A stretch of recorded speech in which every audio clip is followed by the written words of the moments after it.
I feel like talking to me right now trying to drive this truck with a full coffee in a cup holder that doesn't fit it very well because it's a little big. But anyways, guys, welcome back to the channel. So today we got some work going on, more so on the trucks. And I say trucks because we got Corey coming by because he hit me up initially and was like, hey, I got some work to do on my truck. And I was like, well, what a coincidence, because I still got some more work to do on mine.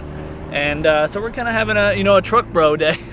And I got a guy stopping by the shop here in a little bit with, I think, an S550 Mustang that needs me to look at potentially welding on some new bracing onto the subframe for some arms or something. Not entirely sure, but hopefully right now any work is work. It's been super slow and I'm just a little stressed, but we're doing all right otherwise. Yeah, so almost to the shop now, and we'll pick up once we get there. All right, so Corey's here. We got his truck. We're trying to fit his truck in here, and yeah, she's a bit long, like, yeah. So I don't even know if it's gonna fit all the way on the lift, but we're at least trying to get one end up at a time. Yeah, this is the biggest thing I've definitely had on this thing for sure. So we're trying. All right. This is crazy. I did not think just by looks it was gonna be this long. Yeah, right? So, being that it's a long bed, it's got a heavy ass V8 in the front. Yeah. So like, still we gotta probably put the post, I feel like right at the back window. Probably, yeah, with all the weight up front, so. And then, like, the rear end is so fucking light. I mean, we should be good there if that's where we're gonna be moving the arms. So it's worth a shot. Let's try it, yeah. Okay. So the only other issue that I ran into when I was lifting my truck and my buddy Chapo's truck is whenever I bought this lift, they only gave me one of each size or two of these and then two of the tall boys here. So I usually kind of have to, end up spinning things around. I don't know, it's kind of funky, but I keep forgetting to order them. I just never have trucks in here, so it's never been an issue. Normally I'm, that's why I got so much wood over here so I can have small cars and lower cars in here, but door wasn't about to open. Oh, I know, I just seen these. These things look meaty. Dude, I bet you guys can't even guess how much I got them for. I bet you can't guess how much you got I'm them. gonna say $150. Dude, well, damn, that makes me feel like I didn't get a good enough deal. Oh, I thought you were gonna say a dumb good deal. Because I paid $500 for mine. Like, I don't know what wheels they are. He said they came off a Jeep, but my tires were all brand new 0-mile all-terrains. Yeah, and they literally still had the little fingers the on flares them. on them. Yeah, they had a tiny bit of stress or fractures along it, but so Michelin's in the front. The bubble tire with the deeper, I would say, lower offset is going in the front. But these are American racing wheels that I got for $275 with the tires. With the tires, and if you look at it, the tires front and rear are solid. And he gave me the lug nuts to go with it, and then the hubcaps. So or center caps. I can't complain for $275. Are these the right? Oh yeah, they are. They're what, 5 on 4.5? 5 on 5. Really? Something like that. See, truck wheel sizes are so weird compared to the cars. So dude. weird. And when I bought these wheels, I got educated a little bit and found out that there is 5 by 4.5. That's what mine is, which is basically 5 by 114.3. Oh, no shit. Yeah, it's just the standard, conversion. Standard, yeah. right. It's yeah, so 5 on weird. 5 is weird, dude. Yeah. Because I'm like, what does that even mean? What are the dimensions? Yeah, no, I had to the Google measurements? it because with truck wheels, there's also alongside offset, there's backspacing too.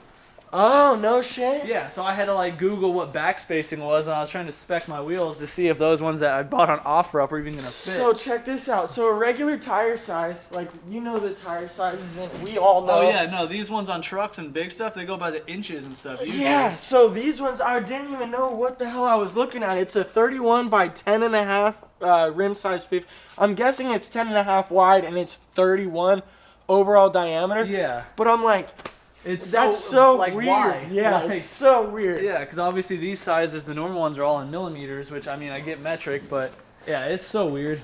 Back, I guess the fuel tank, but even then, no, there's no weight in the back. So we finally got it centered. It took four tries because this thing's so long. We had to Austin Powers our way over like that. So, the 10,000 pounds. Let's put it to the test.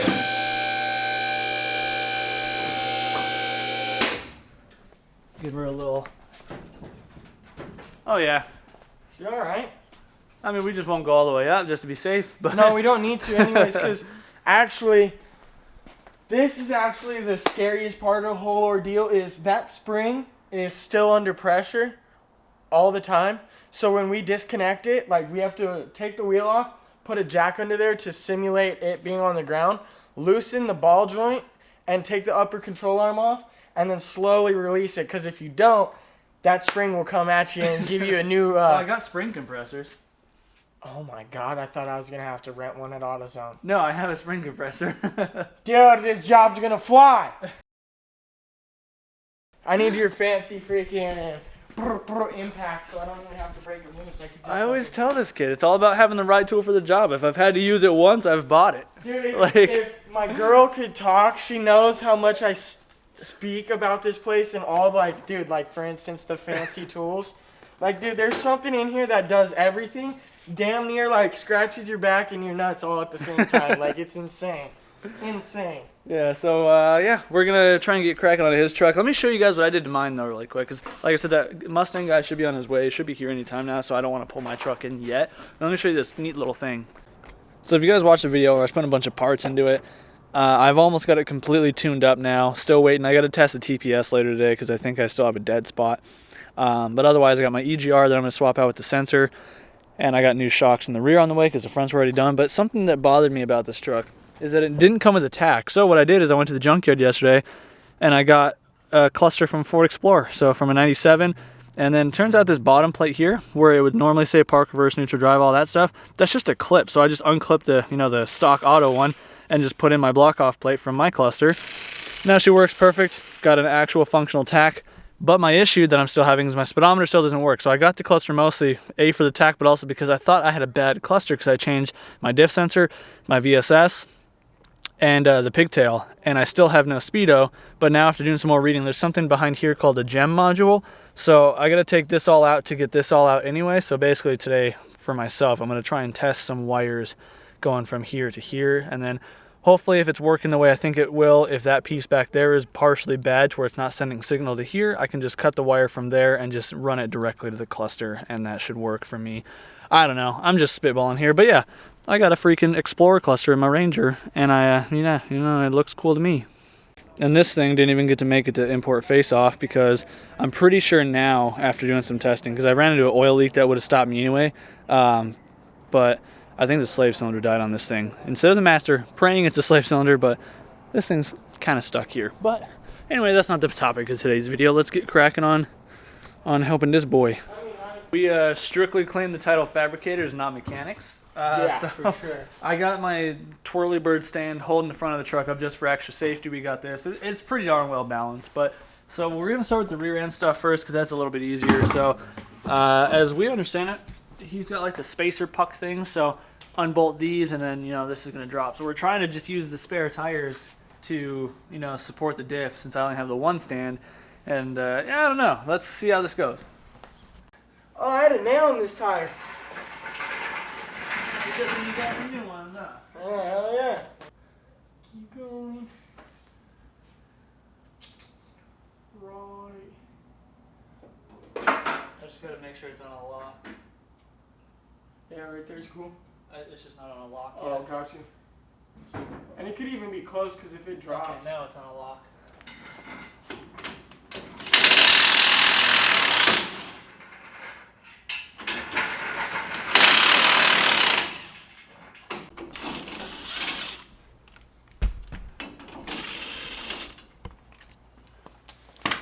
This is how you lift an 88 to 98 Chevy Silverado. The long bed extended cab. Two-wheel drive, 5.7, 4L60, bud. But, yeah, no, it looks like we're doing all right. So, basically, the next idea, like Corey was mentioning before, is we're going to, with these unbolted, we're just going to lift the lift up a little bit, and that should lift, the leaf springs, and then this will sag a little bit to where we can get the pucks under it, hopefully. And so we just tried lifting this thing, and we ran into an issue where the yoke, or not the yoke, the drive shaft and like the diff wanted to collapse inward. And this is Corey's concoction. Like, certified. Oh my god. And this, I don't know. I guess. Dude, you're just gonna be in control of the lift. I'm gonna be under here. Everything's gonna be alright. And if it gets hairy, we'll just run away. Well, I'd rather not run away because that's a lot of money and it's just gonna get broken. I'll repair the jack. What? Can you repair the lift? Goodness gracious. Oh my god. All right. Well, let's see what happens. I guess. Yeah. All right, so we like somewhat know what we're doing, right?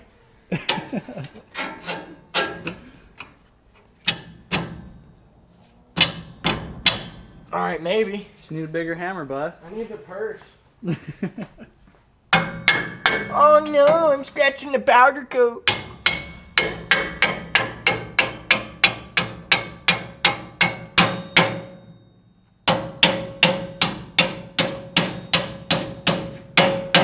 Dodge Ram 3500, America's truck. It's a Chevy. I mean, I guess that's in, so. I mean, yeah, I don't know what I'm doing, but this looks right. Squeeze it together a bit or something, I don't know. Squeeze cheeks. Freaking call it nice names. My little makeshift fucking stand works.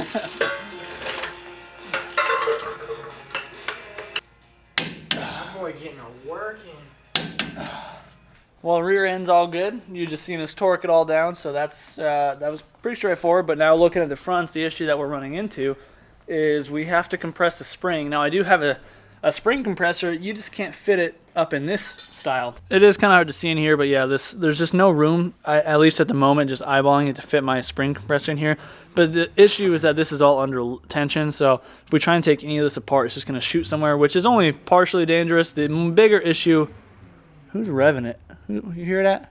I hear it. Yeah, that's his freaking AP2S 2001. Oh, it's probably that Toyota Crown. Oh. Yeah, because he's got that buddy club now, and now his car is silly loud. But yeah, so anyway, the issue is when we go to put this back together without having the spring compressed, it's really not going to go back together because we got to take, this is the ball joint we're separating, and the spacer he has basically goes in place of this, and then the ball joint bolts to it.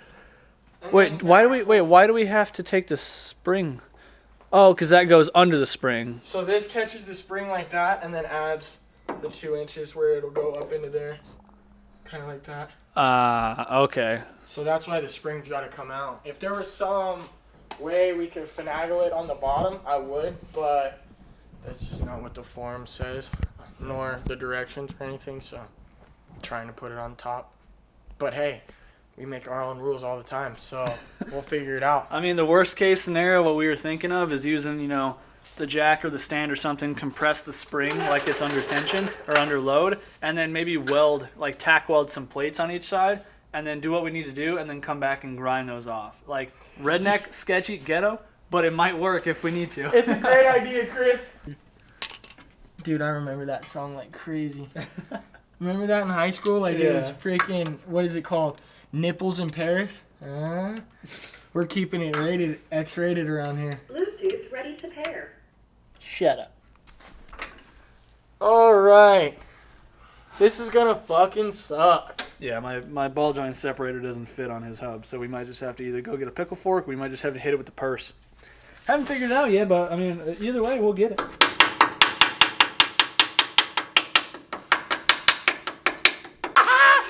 Yes! Yes! You guys don't even know. Gave it a love tap with the purse a couple times. Voila! It's freaking split, bud. That was gonna be the hardest job. Yeah. Dude, hardest fucking job.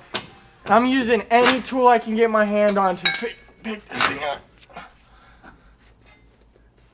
Alright, well that works. Yeah, then we just unbolt that brake line. It looks like those 2 nuts right up there, and then we can just unbolt the arm on itself. You got a fire extinguisher?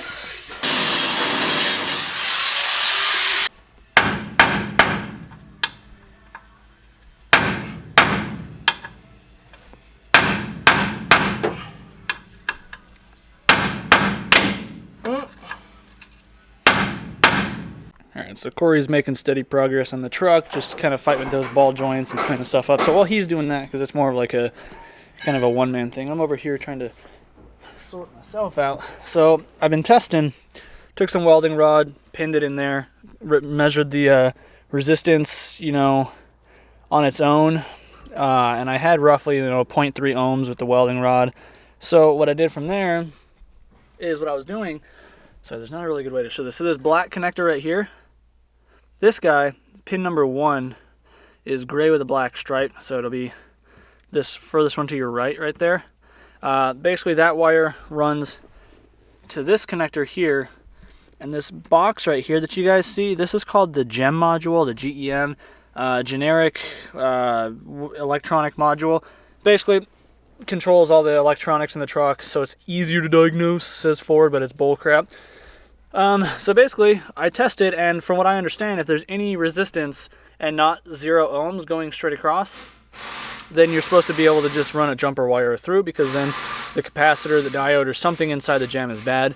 I don't feel like ordering a gem right now, because there's really no point, because this truck is bare bones. You know, it has crank windows, no power locks, you know, all that stuff. So mine basically just controls my wipers, which work and stuff. So I'll order one later, but either way, this bypass should work. So what I'm going to do is I'm going to cut the gray-black wire on this connector, and I'm going to cut it on this connector, and I'm just going to run some new wire to it, and then that, in theory, should make my speedometer start working, and I'm just really hoping that's the situation now. So I'm gonna go ahead and do that and see what happens. So I'm not having good luck at all with this thing.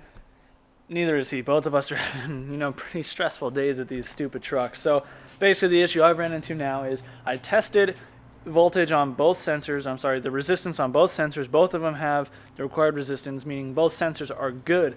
So I even ran that jumper wire straight from the gem to the cluster, did not, you know, fix it. So that means that there's a break in the wire somewhere from where the sensor is on the transmission, ideally to the gem. So I'm going to go ahead and just straight up bypass that, because I give up. I got new 18 gauge wire. I got some T-taps. We're just going to tap right in and send the signal wire straight from the speed sensor to the cluster. And hopefully that will work. At this point, I'm just praying it does. And then as for his truck, the issue that he's having is my spring compressors aren't strong enough, because his springs are so dang beefy. We tried compressing them and welding something to it, only did about half inch. We need like 2 inches. So he just went and rented a bigger one, and, you know, hopefully that's it. But man, it is a rough day today. So I'm picking this part of the video up about a month, maybe a little bit more later. So obviously we don't have either of the trucks in here right now. So Corey did end up getting his truck fixed, came back the next day while I was at the track, and he got his stuff sorted out. And on the Ranger, I've done a little bit more since then. So the speedometer issue, I'm still chasing that. Now I know 99% sure what it is. I've done everything else but traced the ground wire back from the sensor. So I'm pretty sure all I got to do now, because at the end of the other, or when we were working on it, you know, in the last part of this video, a few clips ago, I ran direct signal from the VSS input or signal to the cluster, and you know, it helps. It works sometimes, but then I was changing out the EGR valve and the EGR sensor like 2 or 3 weeks ago, and I had to unhook the harness that goes to the ECU in the engine bay, move it out of the way to pull the tube out, and then the speedo just started working. So I know it is a broken wire, so I'm just going to run a new ground wire from the sensor to the ECU. But my Integra has been stuck. I don't know if you guys have been watching the last videos or not. Probably not, because my views have been shit. But it's been broken, and I did post a YouTube short about it. And if you don't know what that is, it's like YouTube's version of, you know, TikTok or whatever. And I don't know. It's tedious. I don't really like it so much, to be honest. But trying to stay semi-relevant. But basically, the Integra's busted. So essentially what it's been doing is, I don't know if I've mentioned it before, but if I haven't, I went to go to import face-off here, you know, a month ago, whatever. And the car was driving funny on the way here, because I stopped here in the morning to grab some detail spray. It had been driving funny before that. The last time when I was working on somebody's car here, we had like Isaiah and Efren and a few other people here, and I was giving people rides around the block, and the car was shifting really funny. And you know, I thought it was clutch hydraulic issues needing to be bleed it again, because I just have been chasing issues nonstop since I put this K series in here with clutch hydraulics with the cable to hydro setup, and you know, issue after issue with master cylinders, and mostly just master cylinders. But yeah, so basically the issue that I'm having, I finally figured it out, and it's actually quite simple. I snapped my clutch fork, or I broke it. I don't really know which one yet because I have to drop the transmission to take it out. And I just have not had, I mean, I've had some time to do it because I've been slower, but, you know, I just really have been not motivated. I do not enjoy working on this car anymore, so anytime I have to, it is not fun for me. But I got a new clutch fork in the car. Let me show you. So essentially, right here, right down the middle is where it is broken. So the issue that I'm having is, like, I have full clutch pressure, but whenever I go to push the clutch in, it doesn't, you know, engage. It partially engages.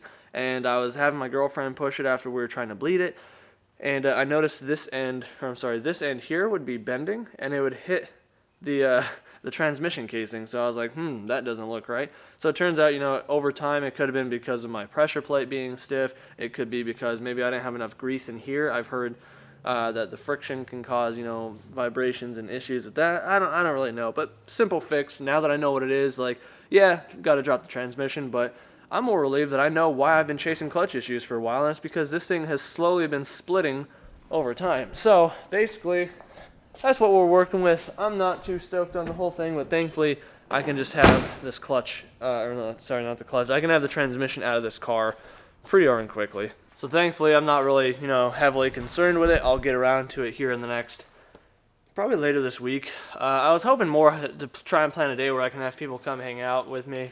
I just don't like working alone. I'm so lonely all the time in here. But most definitely be expecting a video on doing this clutch fork here very shortly.